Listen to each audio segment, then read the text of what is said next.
Hi guys, so I like watching a bit of Vincent Price, but in this movie we get him not just once, not twice, but thrice. We get Price thrice.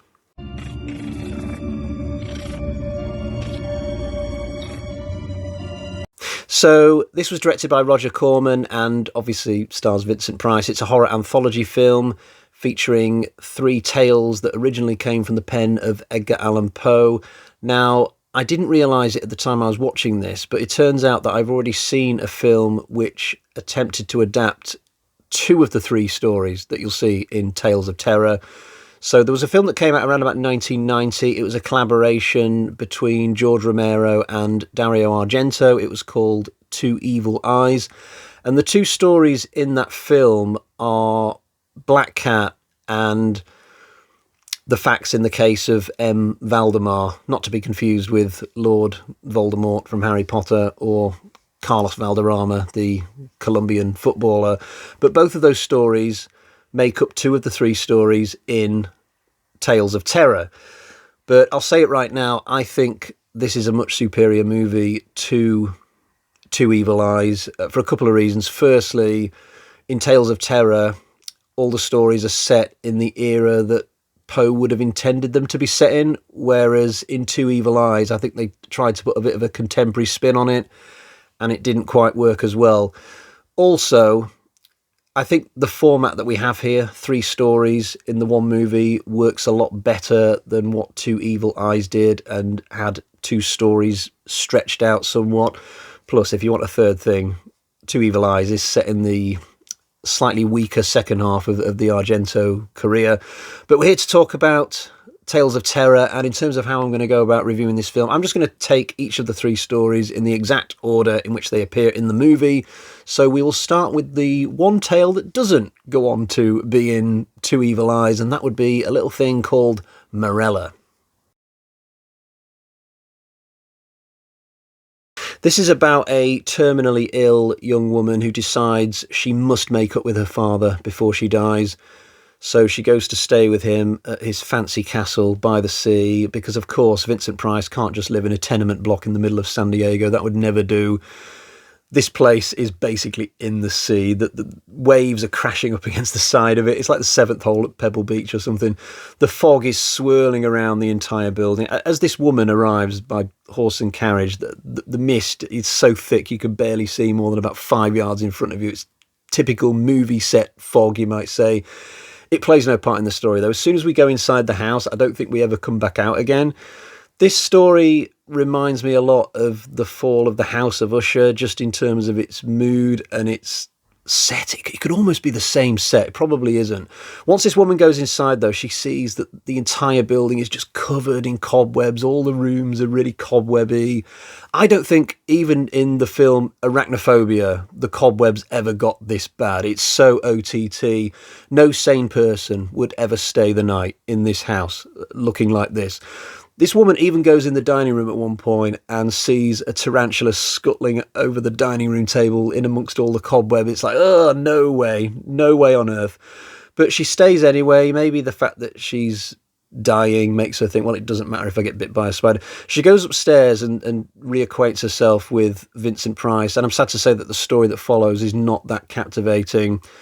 Eventually, we get a ghostly resurrection of sorts involving Vincent Price's dead wife, but I'd kind of got a little bit bored by that point. The special effects in this story are pretty dismal, especially the fire effects towards the end, and the sight of Vincent Price cowering in a corner at one point because a woman half of his size is coming after him is a little bit hard to stomach. I do like his dressing gown, though. It's absolutely wonderful. It's got sleeves that dangle down by like 2 feet. It's like something that a wizard would wear in Fantasia, this dressing gown. It's glorious. But all of my pleasures from this story were entirely cosmetic. The fog, the house, the cobwebs, the dressing gown, the actual horror tale itself was nothing to write home about.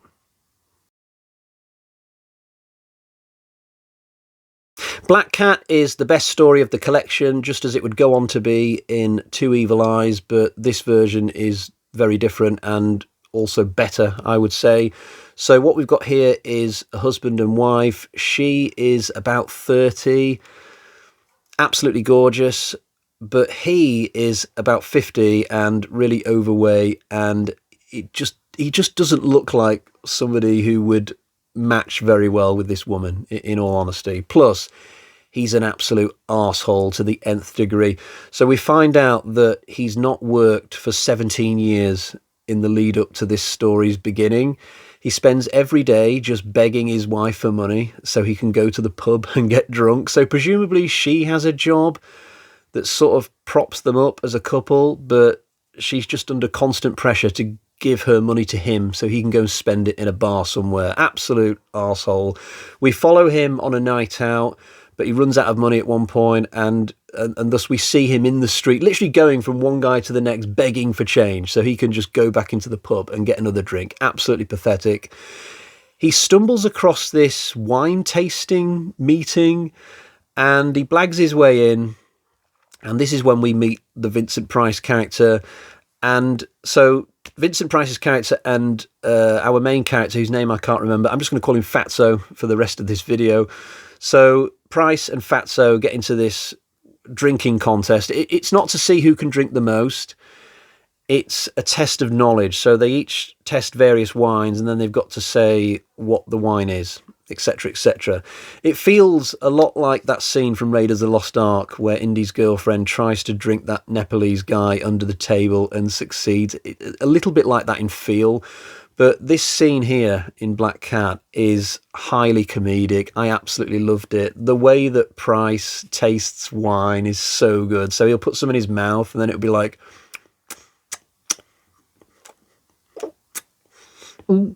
ah, yes, a 1927 Bordeaux. You can tell by the mellow overtones and the hint of Moroccan spice. Ah, yes, unmistakable. You know, it's all that kind of game. I don't know how people do that. I mean, I enjoy a nice glass of red from time to time, but for me, red wine is just, you have strong red wine and then you have stronger red wine, and that's it. That just covers all red wines as far as I'm concerned. But some people have a real talent for it, don't they? To be fair on Fatso, he's the equal to Price when it comes to the knowledge of wines, so he's keeping up with him, and the contest is quite an equal one. Although I love the way that Fatso drinks his wine. He just basically guzzles it down, and Price's reaction is like, oh, because it just offends him that somebody would taste wine that way. But the scene is just great. Absolutely love it. But these two characters, they form an unusual friendship and they start hanging around together. But Price has an affair with Fatso's wife. I don't blame either of them. If this woman had an affair with a rat that had scuttled in through the door, that would still be an upgrade on her husband. The husband finds out about the affair, and I won't tell you exactly what happens at the end of this story, but let's just say things get a bit murderous, as they sometimes can do when a love triangle is involved. And the only other thing to say is that, judging by the amount of bricks that Fatso moves towards the end, there's clearly no physical reason why he's not been working for the past 17 years. He's just an absolute piece of shit. But I absolutely loved this story. It's just an absolute joy. I really did enjoy it a lot. The third story is similar to the first one, actually, in that we have a person who is going to come back from the dead in a really weird way in their own home to exact gory revenge. So the film is coming full circle by finishing with this one. So in this instance, Price is the person who is near death. He's not quite crossed over to the other side just yet. His wife is floating around nearby. There's a physician. There's a hypnotist. Now, what this latter person wants to do is hypnotise Price so that his spirit will still be alive even after the body has passed on. So instantly I was reminded of the film Flatliners, which is excellent, by the way, and I've not seen it in far too long. The hypnotist scheme does work. So we've got this situation where Price is dead in his bed. His facial muscles are not moving anymore, but he's still talking somehow through the face. This made me think of Mr. Dead from Harry Enfield. I wanted this story to go a bit comedic. So there's this idea in play that the hypnotist has got something going on with the wife, and I was kind of confused by that. But I just wanted the two of them to get together for a kiss or something, and then suddenly we'll hear Vincent Price from his bed say something like, "Hey, I'm still here, you know." But the story's got no intention of being funny like Black Cat was. We just kind of limp towards this conclusion where inevitably Price shambles out of bed like some kind of zombie and starts doing a little bit of killing just to finish things off. One thing I was really confused about in this one is the relationship between the hypnotist and the wife. Like I said, there's something between them, and yet I don't understand what it could be, because the hypnotist seems to think that he can bully the wife into marrying him after Price is gone. But why would he think this? Why would he think he's got a chance with this woman? I just don't get it. I wonder if I missed something at the start of the story, maybe.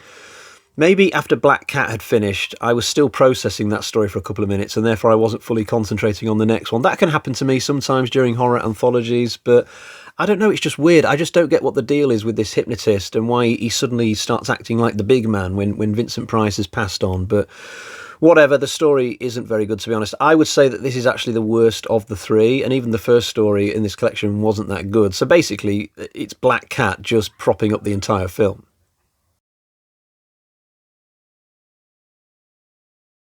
Right, I did say on the thumbnail that Autumn would be making a guest appearance. Well, here she is.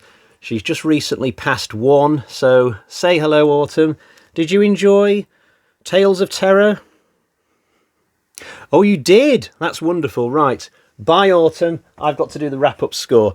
So let's find out what we've got in the bag of terror. Struggling to get the knives out today.